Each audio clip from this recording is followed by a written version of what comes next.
Hey everybody, welcome back to Northern Lion tries to get to 20 straight wins in the Binding of Isaac Afterbirth. What amazing item are they going to give us this time? Maybe like an early mom's knife or something like that we then go down to 1 HP, walking on spikes 100 times. YV9H RHJK. We start with the bean I can't remember the name of. Is this the Mega Bean? It gives you love farts, i.e., you do a little bit of damage, then also you can charm enemies around you once every 2 rooms. It's not very good, but the real gem of this run... I don't know why that sounded so unnatural. Ooh, not bad. Coming out of my mouth. But the real gem of this run is, well, now the fly, but also 3 HP, a spirit heart to protect it, and then the cherry on top of that is definitely a high rate of fire stats. So I'm hoping that, the last couple of runs were good enough to get the rust out a little bit, and I'm a little bit more alert now, and hopefully I've just kind of shaken the cobwebs out, basically, because those last 2 runs were not good. They were wins, albeit just barely in some cases, and oh my god, it's an XL floor. It's even better now that we started with this much HP, because it really allows us to not only have a great chance to get a deal with the devil, but then also to be able to actually pay for that deal with the devil when we do indeed get it, if we get it. Which I think we will. But anyway, for now, just stay on top of the haunt here. And we're just gonna keep going back and forth, and hopefully keeping the fly roughly set onto him right here, and then we don't have to worry about anything else. Easy enough. And we get some HP. So already, like, more red hearts than we've had on our last 2 runs combined. Sometimes, I do like to say that the HP is not the most important element on a run anymore. And I stand by that. I think the better you get at Isaac, the less likely you are to need... a ton of HP to make a run work, but usually you still need some. And we have definitely gotten it so far. There's Magic Scab backing us up, and we get a deal with the devil, and it's unfortunately just Krampus. Now, it's not unfortunate necessarily, because either of the items that we can get here are going to be better for us. Lump of Coal probably is better than getting Krampus's head, but I don't know. I was kind of thinking Krampus's head might be useful. There's a lot of battery charges on the ground here, and, I have no love lost for the bean-related items. Used to think just the regular bean was okay, but it just doesn't compare to other, one-charge items that are awesome, like Tammy's head, for example, or, Guppy's head as well. Anyway, all this is neither here nor there. We also picked up rubber cement. Definitely going to get hit there. We picked up rubber cement. Rubber cement is real solid, except it's bad, people tell me, but it's a lot of fun. So I respect it, and I appreciate it, and I may not agree with you, but I'll defend to the death your right to say it. I don't really remember the quote. We don't learn it in Canadian history because it was said by an American, and just as a rule, we don't talk about America in Canada. You might think, but Ryan, from the way that you've talked, I thought that Canada mostly defined itself by looking and sounding exactly like Americans, but not being born, south of the 49th parallel. And the answer to that question is, first off, fuck you. You think you know what it's like to live in the Big C? And did you know Great Big Sea? That's, anyway, they're Canadian. But for the most part, you may have a point there that I'm not going to dispute. But on the other hand, nah, man. We, as far as I could tell, I didn't even know America was a country until I tuned into the Olympics this year. I tuned in and I was like, who's this country winning all these medals? The United States of America? You mean like the Bank of America? The international bank named after nothing at all? This bit is stupid. I apologize. We're going to head down to the next floor. This run's real good so far. I don't think we took ridiculously dumb damage on that floor, and I'm pretty happy with the way things worked out. Maybe a little bit of contentiousness. You might disagree with being super stoked to take Attack Fly, but I really think, like, Attack Fly is a 6 out of 10 orbital, and I probably value orbitals a little bit more than the average Isaac player, at least in my experience. I think I probably do, but the real piss-off right now is our deal with the devil was not really a big get for us. And in fact, I mean, it's obvious. It's not that it wasn't a big get for us. I'm going to reroll Celtic Cross if we can, and I think that Holy Light is a lot better. One of the best tier effects in the game, probably. It's not that Lump of Coal is not good for us, because, with Rubber Cement and a good rate of fire, any tier effect like this that amplifies damage as range increases is going to be nice, but it's not precedent. So I would love to have actually, as weird as it sounds, instead of getting Lump of Coal for free, if there was some way that we could have paid for Lump of Coal and gotten precedent, that might have been better, but it also might have been, you know, I might be needlessly complicating things as well. Let's go murder this boss in 2 seconds flat. And that's another orbital. Cuba meat, particularly good for the mom fight. Maybe not good for much else, but who knows? Every run has a unicorn stump, you know, lying in it somewhere. Deal with the angel. And holy mantle. Okay, well, unfortunately, we cannot access that angel statue. So I might have, you know, fucked us out of our chance to get a Mega Satan fight. And I would feel bad about it, because who doesn't like a Mega Satan fight from time to time, you know? It's like a... It's a good opportunity. But at the same time, it's sweet that we have an orbital, 2 orbitals technically, and also Holy Mantle. So I can basically run into enemies. Usually I like to do it, and it's a strategy that's worked for me in the past. I like to do it at the end of a room rather than the start of a room. That way, you know you're not going to get hit as long as you've still got Holy Mantle left by the end of the room. Can't remember if we can play that. I think the sacrifice room only counts if you actually take damage. Otherwise, it doesn't count. And I can't remember if the blood bank is the same way. It's like you go away from Isaac for like a week or so. Your Isaac IQ drops, or my Isaac IQ drops by like 10 points. There's all these weird like one-off arbitrary interactions that you have to remember to know everything that happens in Isaac. Not that I know everything. That's definitely one of them. But for now, we don't really have to worry about an arcade, because we are very unlikely to get one. We could get a blood bank. We're very unlikely to get an arcade in general. And I was looking for secret rooms. Honestly, like, none of the common secret room locations look fantastic here, so I think we'll just move on to the next floor. Put in my due diligence there. And we get Curse of the Lost, not a big deal. Alright, so how's this run going so far? Actually, fantastically. It turns out that what I thought was a weakness was actually a strength, and our lack of Deal with the Devil precedent actually allowed us, that was very stupid, our Deal with the Devil, lack of Deal with the Devil precedent actually allowed us to get Holy Mantle, probably like the second best, third best Deal with the Angel item in the game. That's an interesting discussion to be had, actually. What is the third best Angel item in the game? Well, what's the best? I think you'd probably say Godhead is the best, Sacred Heart second, Holy Mantle third? Could be forgetting something, but I think that's probably how I'd rank them. Godhead is, like, indisputable, I think. It's too good to pass up. You know there's going to be one guy watching this, and he's going to be like, Breath of Life, if you use it perfectly, is actually one of them. But yeah, you know what? Why don't you go use it perfectly over there, okay? You smug son of a bitch, why don't you go use it perfectly in a place where no one can hear you? Like space, that's rude. I don't mean for you to go to space. Nobody should be resigned to the cruel reality of space, unless they want to be. So many people, oh, my dream is to be an astronaut. I want to put on a suit and go into the world's scariest place. It's not really the world's scariest place, I guess. You know what? Nobody tell him. Here's the worst kept secret, or the best kept secret, apparently, about best case, or the best kept secret about outer space. She's scary as hell. Nobody knows what happens. You take your helmet off. Do you implode? Do you explode? Do you freeze to death? Do you suffocate? Do you asphyxiate? Nobody knows. Hey, coach, I volunteer to go out there. Fucking idiots. Nobody tell him. Being an astronaut is like the worst job on planet Earth. Pun not intended, but, you know, the wordplay there is kind of fun, I suppose. It's like, hey, let's put you in a little, put you in a cloth and glass suit. If there's a single puncture, you know, real sorry, but, you know, you're gonna get sucked out of that in the cold vacuum space and then be dead forever. That sucks, dude! Well, you just go through, like, the training to, like, become an astronaut and then give up on your dreams. And just be like, oh, now I just have a PhD and a lot of awesome contacts and a, you know, great education and I'm in awesome physical shape. What a terrible... I could literally have any job in the world, you choose to go to space. And that's why, like...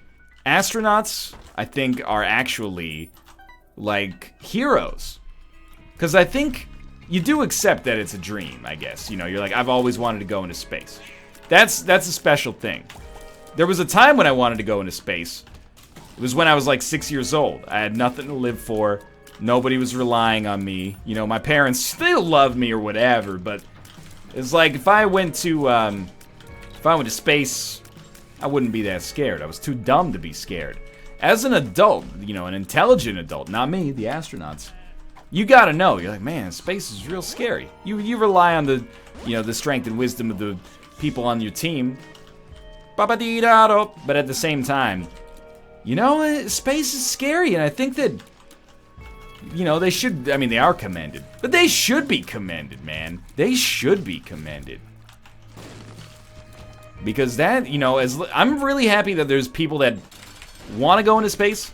Because if there weren't, is the kind of job that, like, the government would have to, like, conscript you for. You know, is like, well, climate change and, you know, manifest destiny and all that. We gotta go find a new planet to spread our Earth seed to. Overpopulation, Thomas Hobbes, a modest proposal, etc., etc. I hope I went to the item room on that floor. It was a mystery sack from that floor. I certainly hope so. Anyone volunteer to be shot on a rocket into space? It's gonna take you 19 years to get to this next planet. You're never gonna see your family again. Who's in? It says something about the human species, I think, that there's enough people that are like, you know what? Me. And all compete for the right to have that job. It's extremely noble. I feel like if we were a truly rational species, they'd be like, volunteers? Anybody? Okay. Well, I'm picking names out of a hat then. It's not also, like, I'm not meaning to assign value as a person to, like, your economic value or something like that. But it's also not like they're like, okay, we need someone to go into space, go round up a bunch of people with no direction and no appreciable life skills. You know how hard it is to become a goddamn astronaut? You have to be like, you have to have a master's or PhD, usually, at least in Canada, have served in the military or, you know, be a fighter pilot or something like that. So first off, is like, rise to the top of two possibly unrelated fields. I've got my master's in astrophysics, but also I'm Canada's greatest F-15 fighter pilot, you know? When we have a space program, don't be needlessly, you know, reductive here. Ooh, Canada has a space program, blah, blah, blah, blah. Yes, okay? You ever hear the freaking Canadarm? Maybe not. You should look it up on Wikipedia. Maybe you'll learn something for once in your freaking life so you can become an astronaut, alright? Except we're not hiring. Anyway, what was I saying? Beyond this, then you've also got to, like, keep yourself in good shape, you know? NASA's not sending up people that are not in good shape because you need to be working 20 hours a day to physically demanding job in outer space. That's the other thing I forgot to mention there. You're also in outer space. It's not like they're just taking people who are like, this guy's giving up on his life, send him into space. You gotta work your whole life to get the shittiest job, which is actually, I mean, it probably pays well, and it accomplishes some greater dreams of, like, you know, fulfillment or whatever. But come on, dude! These people have prospects. And they're getting shot into space. Every single person who applies to be an astronaut and has the credentials deserves a Congressional Medal of Honor, as far as I'm concerned. If I had a PhD in, like, mathematics, and I was a fighter pilot, sweet-ass six-pack abs, and a Chris Hadfield-esque mustache, they'd be like, okay, who wants to go into space? I'd be like, talk to the other dude. I'm going to Hollywood, baby, and see some real stars. Maybe become a star. Who wants to see the stars and you can be a star? That'd be my motto. And I'd be telling people as soon as I got there, yeah, you know, NASA tried to recruit me. Psh, stupid. Alright, look, you don't really have the gift of gab in this situation, but still. I find it hilarious that this run, by the way, since I last, you know, talked about the game that we were playing, we doubled our damage with Magic Mush, got Circle of Protection, which is okay, maybe even better than okay to some extent, and also a key piece and car battery, which at least makes, well, and AAA battery. So car battery plus AAA battery makes it so that our farting option might not be that bad here. And experimental treatment could be decent as well. Guppy items, we got like a lot of plates in the air. A lot of irons in the fire. People say plates in the air, got a lot of plates in the air. I think people say that. Anyway. So, you know what? That's not me saying, like, don't be an astronaut. That's me being like, if you want to be an astronaut, that's fucking sick. Don't let anybody shit on your dreams, myself included.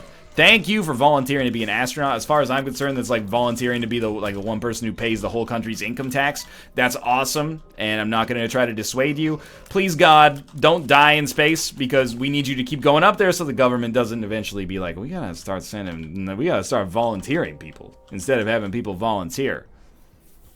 I really did want to be an astronaut, but I was like, I wasn't 4, but I was like 6. And then you just get a little older and you're like, I could be an astronaut, or I could just like be a little lazy. I think if you've ever been like lazy at one point in your life, astronaut duty's out, man.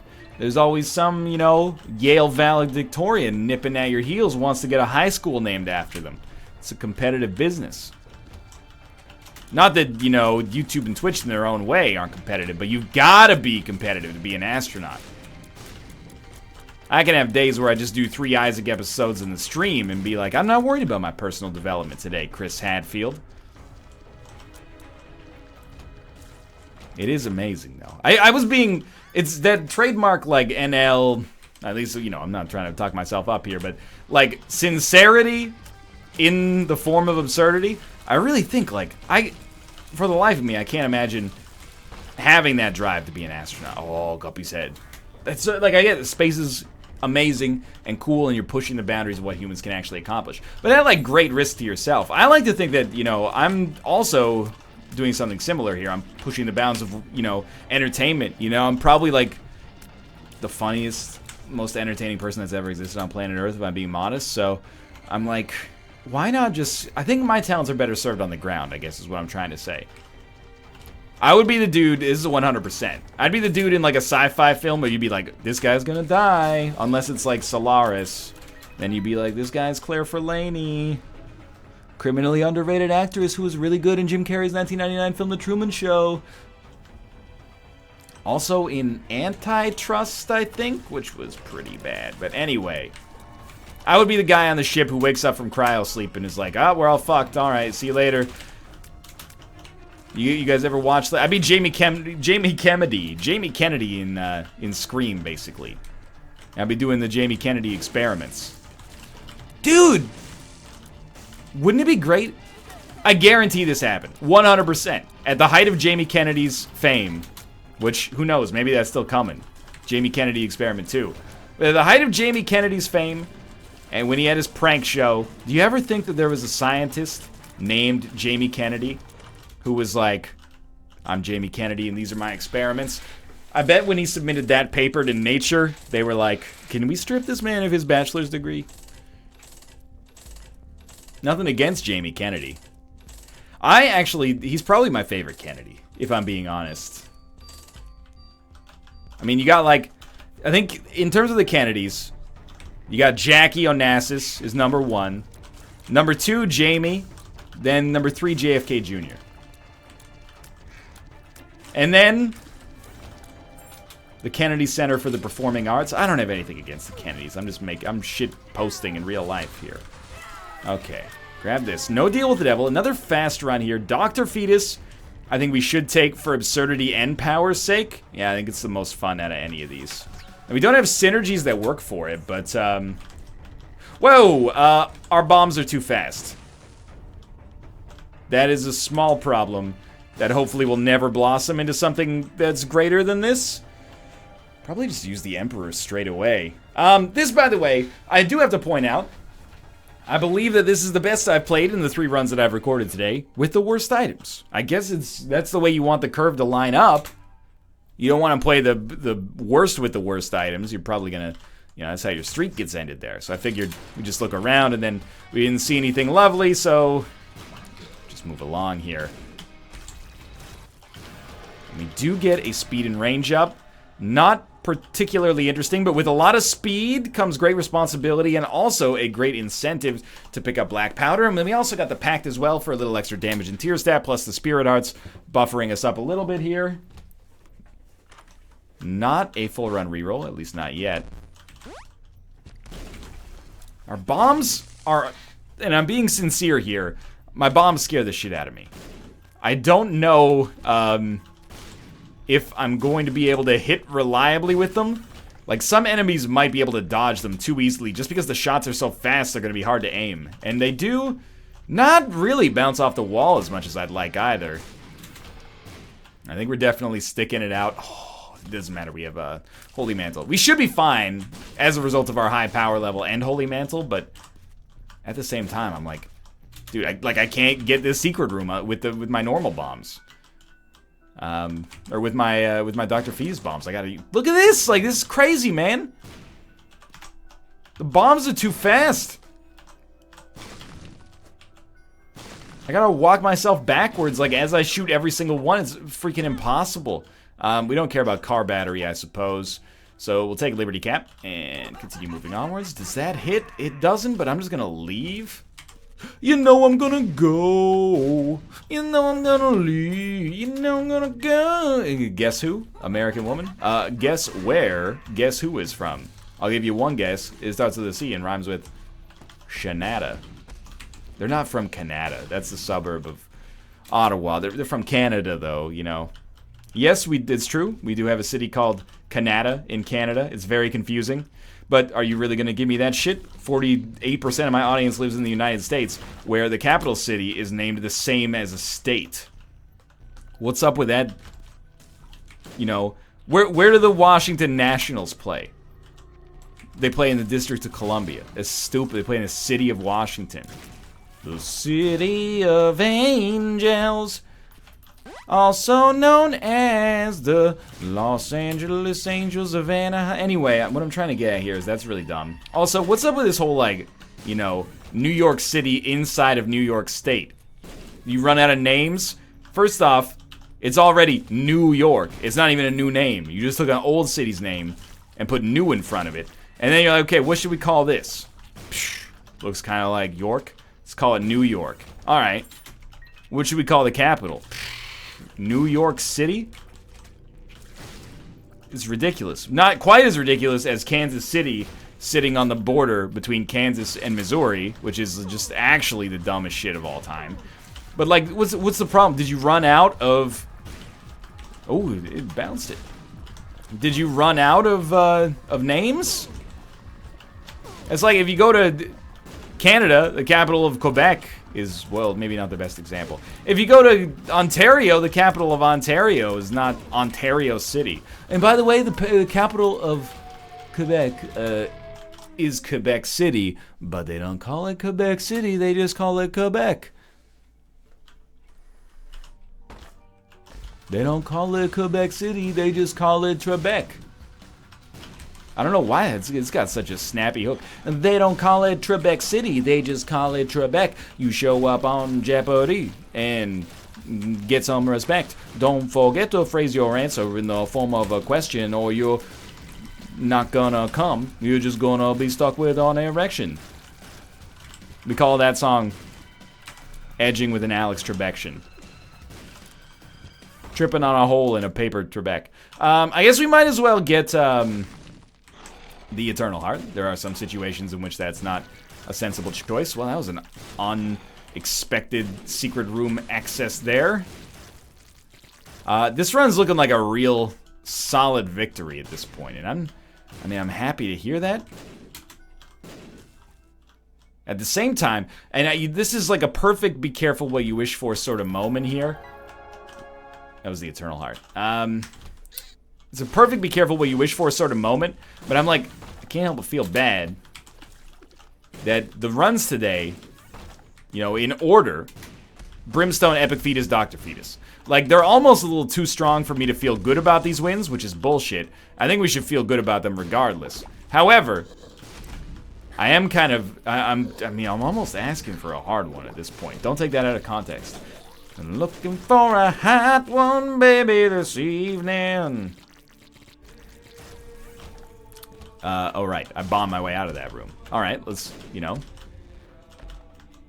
One good turn deserves another. Bad trip. Power pill. It really does not matter. Full health or power pill? I mean, full health is definitely better in almost every conceivable sense of the word. But Power Pill might make our next boss fight slightly faster. So the correct course of action is probably to use Power Pill on the Isaac fight and then, you know, take it from there. But at least, you know, I forgot, what was the last streak? What did it end at? Like 27? We're actually closing back in on that. And this will make like 3 pretty decent streaks in a row. So I don't feel like we've been dropping the ball too hard. And sure, maybe I've gotten some, you know, free wins from my runs today. You know, the game has not been cruel to me. It's largely been extremely kind. But every streak's gonna, you know, if it goes on long enough, it's gonna have some of that. You're gonna have runs that are super easy. You're gonna have runs that are borderline impossible. This has definitely been one of the ones that's super easy. And like 3 25, 28-minute long runs in a row. Definitely indicative of being in a really good position. So, another Eternal Heart already. I think you try not to get hit. Okay, never mind. I think you immediately run into the boss. That's what I meant to say. And then just drop as many bombs in there as is possible. I was going to use some orbital action at the end, but oh well. Yo. Gotta, like, get a direct hit on the angel fetuses or it doesn't even work. Just goes right through them. Yeah, okay. That was completely my bad.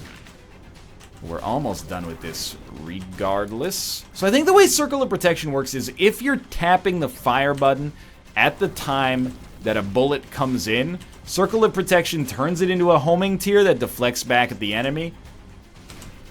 It's actually, like, pretty useful just when it comes to, like, a brute force approach to bullet hell actions. So I think it's pretty okay, but it hasn't made a huge impact. I would have liked to have fought Mega Satan on this one, but poor bomb management kind of sunk me there. The Virus, which gives a spun and a speed up pill. Taurus is also a speed up. Infestation, probably not going to be useful. Pish posh, I say, to Infestation, apparently. And we also get, like, ambient damage. Oh, you know, did I black powder those enemies accidentally? Because they were taking damage that I was not aware of in the moment. We have no reason to be here. It looks like the boss fight's over here. So we're going to get to win 20. 1/3 of the way to win 60. And that's an important one for me personally on like a sentimental level. Because then I can be like, I can make references to classic, you know, American novel Because of Winn-Dixie that was later made into a 2005 family-friendly movie about a dog. I believe it starred Dakota Fanning. But I don't know, which one's the more famous one? Like, Dakota was more famous when War of the Worlds came out, and then Elle Fanning took over, and then one of them did, like, the fusion dance with Chloe Grace Moretz or something like that, and Emma Watson's in there, so I don't know. I can't keep track of it these days. Which one made the sex tape, and which one drove drunk until it ruined her career? I can't remember, but anyway. Well, that is a pretty ridiculous black powder there. I would actually, for sure, take Shoop to Whoop. I imagine the damage from that would be nice, and it would also be targeted damage that doesn't require the use of bombs, but apparently we don't deserve that. I guess my mistake for even suggesting it. We've reached a dead end. Flies are extremely potent. Like, that's probably clear enough at this point, but seems like this is a dead end because of the fact that we got to the end of it and there was nothing there. Seems to be the legal definition.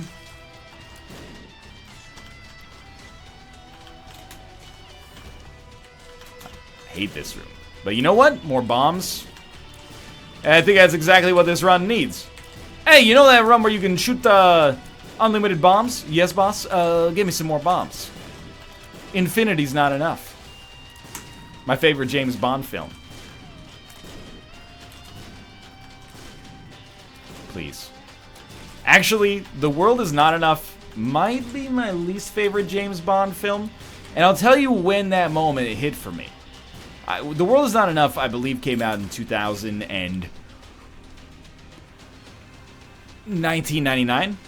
You remember the year of 2000 and 1999. No, it was like 99 or 2000 maybe. Die Another Day was 02 or 03, but anyway. So I was like 12, and then he meets Denise Richards, of course, of Undercover Brother fame, and she's like, "My name's Christmas." Christmas Jones. First off, out of all the James Bond, girl names, that one's pretty bad. We are talking about a show that has, a lady named Pussy Galore. But anyway, as a 12-year-old watching that movie for the first time, I said, I bet he's gonna say, I thought Christmas only comes once a year. End of the movie, doing what James Bond does best, having sexual intercourse. I thought Christmas only comes once a year. Hello, this is Michael Caine from the year 2025. Chris Nolan, stop returning my calls. I've become James Bond. I thought Christmas only comes once a year. Thanks for watching. That's another win. We're up to 20 now. If you enjoyed it, clear 20 in a row, not 20 total, probably. I'm no mathematician or anything. In any case, buy my single, Tripping on a Hole with an Alex Trebektion. It's available on PoundCloud. If you enjoyed the episode, click the like button. Helps out a great deal. Of course, subscribe if you want to see more in the future. For now, thanks for watching. I'll be back tomorrow with another Isaac, of course. See you next time.